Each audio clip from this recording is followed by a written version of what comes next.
Bonjour les fateux, et là pour aujourd'hui je vais vous présenter une fourche toute suspendue de chez Manitou, la Mastodon. Alors d'abord j'étais en fourche rigide pendant plus de 2 ans avec une fourche carbone de très bonne qualité sur le FAT, ce qui a été une très bonne école de pilotage parce que ça pardonne pas. Par contre c'est vrai que c'est super agréable, c'est léger, etc. Mais j'avais envie de confort et particulièrement en descente. Donc je suis parti sur la Manitou. Alors je vais pas cracher sur la Rodshox, hein, la Bluto est une très bonne fourche. Surtout le mérite de Rodshox d'avoir sorti une fourche grand public à un prix contenu. Parce qu'on ne peut pas dire que les fourches, disons, de marché niche soient bon marché. Donc par rapport à ça, la Rodshox était en plongeur de 32 mm, pour moi trop souple. On a assez de souplesse comme ça avec les pneus. Voilà. Ensuite une cartouche hydraulique, une Reba qui date en hydraulique. Donc bon. Je suis parti sur cette nouvelle Manitou qui est une génération qui est après la Rodshox, hein, quelques années après la conception de la Rodshox. Donc Manitou a sorti ce produit, avait sur ses cahiers des charges le vouloir d'une grande rigidité. Parce que cette fourche est montée aussi sur des FAT électriques. Donc l'arceau arrière pour la rigidité, comme chez Magura et l'ancienne génération de DT Suisse, et des plongeurs de 34 mm. Pour mon choix, je suis passé sur du 80-100 mm pour éviter de trop changer la géométrie du FAT.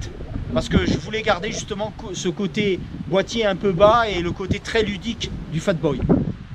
Ensuite, par rapport à l'hydraulique, je suis resté sur du comp. Là, c'était un peu l'inconnu. Il n'y a pas de retour là-dessus, mais je vous rassure, super retour hydraulique. Sur terrain, une fourche qui n'a pas de point de friction sur les débuts de course, très important, qui est très smooth sur les petits chocs et qui a tendance à ne pas s'enfoncer et partir en fond de course, de ne pas talonner rapidement, ce qui pour moi est un super compromis et rassurant sur les gros passages de marche. Ensuite, sur le côté pneumatique, bon, ressort à air, rien d'extraordinaire. Je suis resté sur les préconisations de gonflage pour mon poids qui sont parfaites. Nickel, là-dessus, il n'y a rien à dire. Ensuite, sur les retours, le choix de cette fourche, c'est aussi les retours sur les forums américains. Il y a très peu de retours français. C'était que des louanges sur cette fourche, à part l'hydraulique en comp.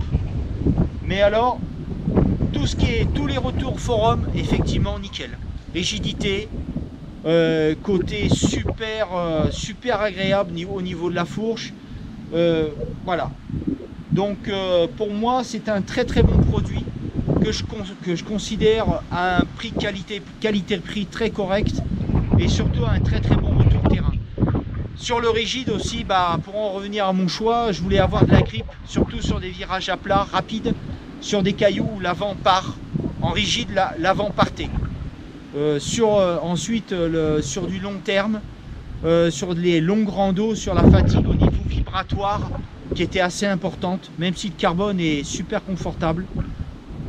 Donc franchement j'en suis super content. En plus je suis remonté un peu en pression devant, ce qui m'a redonné moins de flou, parce que comme j'ai du smooth, j'ai de l'amorti avec la fourche, automatiquement je peux remonter un peu en gonflage, ce qui me redonne de la précision en pilotage, avec en plus une fourche très rigide comme je disais, vraiment top.